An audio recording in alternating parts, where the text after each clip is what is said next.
ನಮ್ಮ ನ್ಯೂಸ್ಗೆ ಸ್ವಾಗತ. ಶ್ರೀರಾಮನಗರ ಗಂಗಾ ಭವಾನಿ ದೀಪೋತ್ಸವ. ಚಿಂತಾಮಣಿ ನಗರದ ರಾಮಗುಂಟೆ ಪ್ರದೇಶಕ್ಕೆ ಹೊಂದಿಕೊಂಡಿರುವ ಶ್ರೀರಾಮನಗರದ ಬಂಡೆಮೀದ ನಿವಾಸಿಗಳು ಗಂಗಾ ಭವಾನಿ ಅಮ್ಮನವರ ದೀಪೋತ್ಸವವನ್ನು ಇಂದು ಅದ್ದೂರಿಯಾಗಿ ಆಚರಣೆ ಮಾಡಿದರು.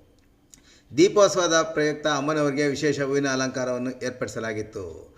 ದೀಪೋತ್ಸವದ ಅಂಗವಾಗಿ ಶ್ರೀರಾಮನಗರದ ಜನತೆ ತಮ್ಮಿಟ್ಟಿನ ದೀಪಗಳನ್ನು ಹೊತ್ತು ತಂದು ಅಮ್ಮನವರ ದೇವಾಲಯದಲ್ಲಿ ಪೂಜೆ ಸಲ್ಲಿಸಿದ ನಂತರ ದೀಪಗಳನ್ನು ಬೆಳಗಿದರು. ದೀಪೋತ್ಸವದ ಅಂಗವಾಗಿ ಹಲವು ಮಂದಿ ಹರಕೆ ಹೊತ್ತವರು ಕುರಿ, ಮೇಕೆ ಮತ್ತು ಕೋಳಿಯನ್ನು ಬಲಿ ಕೊಟ್ಟರು. ದೀಪೋತ್ಸವದ ಮೆರವಣಿಗೆಯಲ್ಲಿ ತಮಟೆ ಶಬ್ದಕ್ಕೆ ತಕ್ಕಂತೆ ಯುವಕರು ಮತ್ತು ಯುವತಿಯರು ಕುಣಿದು ಕುಪ್ಪಳಿಸಿದರು.